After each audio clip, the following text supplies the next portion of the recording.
Okay, so today we are here to solve a very important topic, that is very important to solve exercise 7.2 of coordinate class 10, that is coordinate geometry part.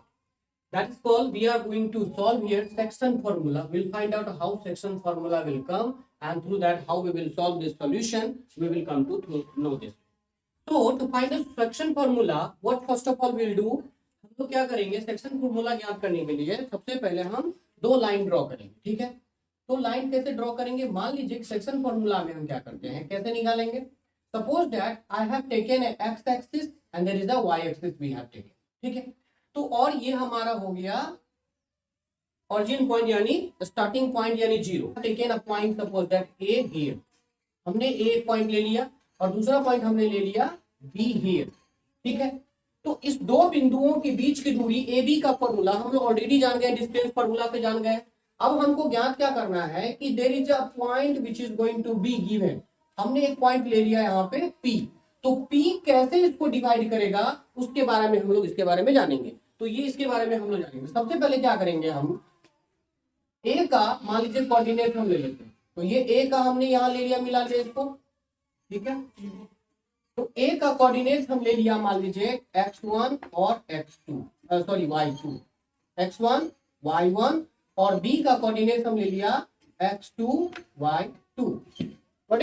अब हमको क्या करना है कि P का जो है हमको कोऑर्डिनेट लेना. मान लीजिए इसका कोऑर्डिनेट हम ले लिए x और y, ये कोऑर्डिनेट. ठीक है, अब हम क्या करेंगे कि A और B के बीच की दूरी तो हमारे पास है, तो इसको भी हम मिला देंगे. ठीक है, तो हम इसको ऐसे बनाने के लिए हम क्या कर सकते हैं, यहाँ से यहाँ तक इसकी हम मान लेते हैं ABP, इसका नाम देते हैं M. तो ये इसकी डिस्टेंस कितनी हो गई, x हो गई. तो यहाँ से यहाँ तक भी हो गया x, इसलिए इसका कोऑर्डिनेट x का कोऑर्डिनेट क्या है, x है. वहीं दूसरी ओर ये डिस्टेंस हम इसको क्या लेंगे, ये हो गया हमारा y, इसलिए A का कोऑर्डिनेट क्या है हमारे पास, y1 है. तो इसको हम मान लिए x1, इसको मान लिए y. उसी प्रकार दूसरी ओर आप देख सकते हैं कि ये जो है m और n ले लेते हैं, इसको हम नाम देते हैं mn. ठीक है, तो अब दूसरी ओर हम इसको लेते हैं अदर वाला, जैसे लेते हैं इसका लेते हैं q ले लेते हैं. ठीक है, तो ये q जो होगा वो क्या हुआ, इसका कोऑर्डिनेट क्या हो गया, x का डिस्टेंस हो गया x2 लेते हैं इसको, है ना. और यहाँ पे ये जो हो गया हमारा क्या हो गया, y2. ठीक है, इसी प्रकार b का कोऑर्डिनेट हमारे पास हो गया x2 y. ठीक है, अब हमको ये जो मिड पॉइंट जो हमारा बना, ये P जो एक पॉइंट हमने लिया है जिसका कोऑर्डिनेट हमने लिखा x और y, तो ये x y का आखिर ये AP और PB को किस रेशियो में डिवाइड करेगा वो हमको ज्ञात करना है. ठीक है, इसकी जांच करने के लिए सबसे पहले हम क्या करेंगे, एक लाइन ड्रॉ कर लेंगे यहाँ. ठीक है, हमने एक लाइन ड्रॉ कर लिया. अब इस लाइन को ड्रॉ करने से पहले अब क्या करेंगे, इसको इसके साथ मिला देंगे. इसके साथ मिला दिया और हमने क्या किया, इसको यहाँ से इसके साथ मिला दिया. ठीक है, इसका नाम देते हैं हम L एंड M तो हमने लिया है, तो इसका नाम देते हैं R. ठीक है, हमने ये लाइन दे दिया. तो यहाँ पे अब गौर से देखिएगा, ये 90 फॉर्मेशन करेगा, ये भी 90 फॉर्मेशन करेगा, तो ये फॉर्मेशन करेगा. तो सबसे पहले जो हमने लिया उसको लिख देंगे. लिखेंगे लेट A एंड B, है ना, AB लिख देंगे, late AB is a line whose coordinates B क्या है, मान लीजिए कि A का कोऑर्डिनेट्स हमने मान लिया x1 y1. ठीक है, B का कोऑर्डिनेट्स हमने मान लिया x2 y2. अब हम क्या करेंगे कि मान लीजिए कि कोई लाइन हमने लिया ऐसे करके A और B, इस लाइन को हम क्या करते हैं, कोई P बिंदु के द्वारा यहाँ पे हमने इसको डिवाइड कर दिया. तो ये P जो है, P पॉइंट जो है जिसका कोऑर्डिनेट हमने लिया है x y, वह AP और PB को किस रेशियो में डिवाइड करेगा, वी हैव टू फाइंड. तो let the ratio of AP और PB. अब देखिए यहाँ पे गौर से देखिए कि हमने मान लिया कि AP और PB को लेट रेशियो में इसको डिवाइड करना. ठीक है, तो अब यहाँ पे देखिए, अब इसको हमको M1 और M2 का रेशियो कितना होगा, कैसे निकलेगा, वो फॉर्मूला ज्ञात करें. तो सबसे पहले देखिए इसमें दिया हुआ है कि इन ट्राइंगल APL में, लिखेंगे यहाँ पे इन ट्राइंगल क्या होता है क्राइटेरिया से कि उसका जो साइड्स होता है वो प्रोपोर्शनल होता है. तो हम इसको ऐसे लिख सकते हैं कि सिमिलर क्राइटेरिया के, अगर सिमिलर ट्राइंगल का क्राइटेरिया से हम इसको लिख सकते हैं क्या कि AP is इस ट्राइंगल का एपी क्या हुआ, हाइपोटेनस हुआ, तो पीबी का हाइपोटेनस क्या होगा, यानी पीबी आर का हाइपोटेनस हो गया पीबी बराबर। अगर ये हाइपोटेनस है तो हाइपोटेनस क्या होता है, किसी भी ट्राइंगल का अगर राइट एंगल ट्राइंगल लेते हैं तो उसका जो हाइपोटेनस जो होता है इसका स्क्वायर बाकी दो भुजाओं के स्क्वायर के जोड़ के बराबर होता है। अगर इसको हम एच ले लिए, इसको ले लिए पी, इसको बी ले लिए, तो क्या होता है एच स्क्वायर बराबर P square plus B square. ये हमारा फॉर्मूला होगा, ठीक है। तो हमने क्या किया, एपी बाई पीबी, तो एपी बाई पीबी में लेंगे तो हम यहाँ पे क्या करेंगे, इसका हो जाएगा एपी जो होगा वो क्या होगा, इसके पीएल बाय इसका पीएल, तो इसका क्या होगा बी आर बराबर होगा किसके, तो यहां देखिए A L by P R, इसके तीनों साइड का हमने प्रोपोर्शनल लिख दिया, ठीक है। अब तीनों साइड का हमको क्या करना है, वैल्यू पुट करना है। इसका वैल्यू पुट करने के लिए हम क्या करेंगे, अब देखिए हमने माना है कि एपी बराबर माने हैं m1 और पीबी का वैल्यू क्या लिखा है हमने m2 लिखा बराबर। अब देखिए पीएल जो है वो पीएल के डिस्टेंस हमको वैल्यू तो नहीं पता है, तो आप गौर से यहाँ देखिए कि इसकी वैल्यू कितनी है, यहां से यहां तक जो है आप इसको ध्यान देखिए कि एम का डिस्टेंस दिया हुआ y, और यहाँ पे इसका नाम अगर हम देते हैं s दे देते हैं, तो एसपी का डिस्टेंस है y, तो हम यहाँ पे पीएल बराबर क्या हो जाएगा, गौर से देखिए यहाँ पे, तो इसमें देखिए एम क्या दिया हुआ है, एम बराबर दिए हुआ है y1, ठीक है, और पी एस कितना दिया हुआ है, पी एस बराबर दिए हुआ है सिंपल वाई। तो गौर समझिए ये जितना एम होगा उतना ही एल एस होगा, है ना, तो एम जो होगा वो क्या होगा, एम बराबर हो जाएगा एल एस के बराबर हो जाएगा वाई वन। तो यहां से यहां तक हो गया आपका क्या, ये वाई वन हो गया ये, और पूरा है वाई, तो हमको पी एल बराबर क्या लिखेंगे, पी एल जो होगा वो क्या होगा P S minus L S, यानी पूरे पीएस में से अगर हम एलएस को घटा देंगे तो हमको क्या निकल जाएगा, पीएल निकल जाएगा। तो पीएल बराबर हमको कितना निकला, पीएस यानी वाई में से क्या घटाएंगे, वाई वन, तो ये निकल गया हमारा पीएल। तो इस प्रकार से पीएल के जगह पर हम क्या रख सकते हैं, वाई माइनस वाई वन, ठीक है, बाय बी आर। अब यहाँ गौर समझिए कि बी आर यहाँ जो है ये जो है वो भी वैसे की तरह बनेगा। अब गौर कीजिए कि यहाँ पे जितना ये है पी एस है उसके बराबर है आर क्यू है, तो पी एस का वैल्यू वाई है, तो इसका भी वैल्यू क्या हो गया, ये वाई हो गया, यहां से यहां तक सीधा इसका वैल्यू हो गया वाई, और टोटल वैल्यू है वाई वाई टू।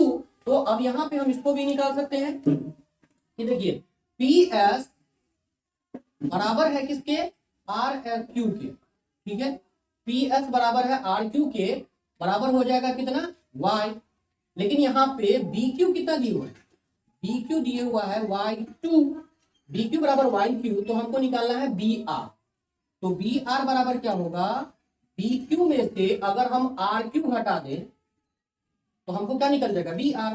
तो बी आर बराबर बी क्यू हमने क्या माना है, बी क्यू, देखिए बी क्यू क्या है हमारा, है बी क्यू है हमारा वाई टू, में से क्या घटेगा, बी एस बराबर आर एस यानी वाई, सिंपल।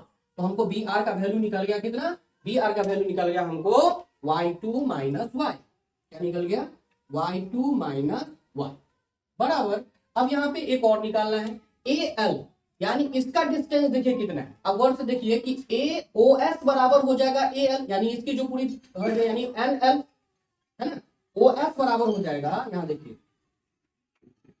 OS, उसको समझने की कोशिश कीजिए, यहाँ पे देखिए कि OS बराबर हो जाएगा कितना, NL बराबर कितना, तो x2, यहां से यहां तक डिस्टेंस x2 है ना, नहीं इसकी डिस्टेंस आपको देखिए यहां से यहां तक दिए हुआ है, इसका डिस्टेंस कितना है, तो इसका डिस्टेंस दिए हुआ है x2, ये पूरे का है। अगर हम इसका ले ले, अगर OS का वैल्यू, तो OS का कोऑर्डिनेट x दिए हुआ है, तो यहाँ पे हो गया सिर्फ x, ठीक है, ये पूरा x हो गया। उसमें से यहाँ देखिए कि OS जो है बराबर है NL के, लेकिन यहाँ पे क्या दिया हुआ है NA, यानी OM बराबर AN हो जाएगा, तो AL का वैल्यू जो होगा MS के बराबर होगा। तो AL निकालेंगे हम कैसे, तो AL बराबर जो होगा वो क्या होगा, NL माइनस NA के बराबर, यानी NA।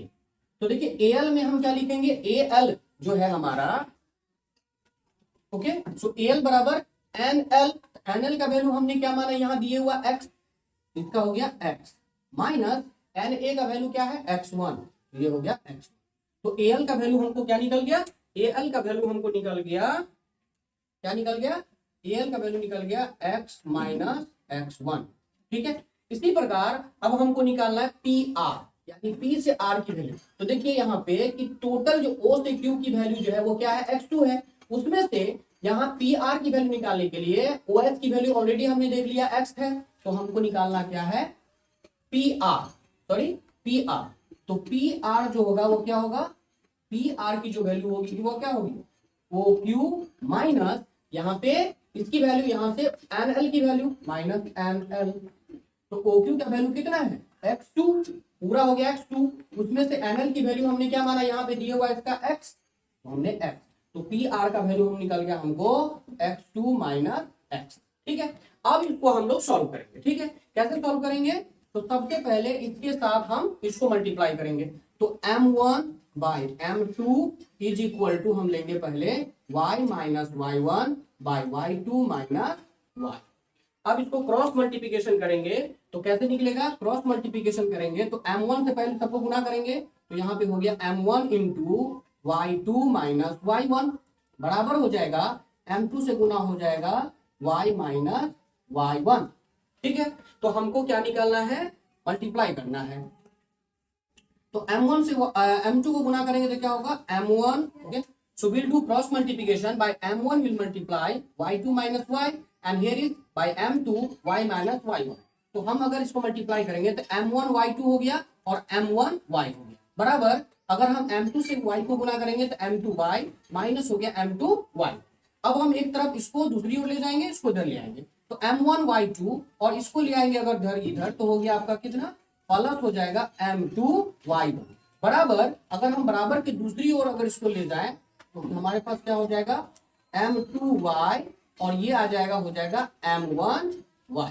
ठीक है, अब दोनों में हम कॉमन ले लेंगे। देखिए तो इस दोनों में कॉमन y आ सकता है, तो ये हो गया हमारा m1y2 प्लस m2y1 बराबर, y कॉमन ले लेंगे तो हो जाएगा, क्या हो जाएगा m2 प्लस m1।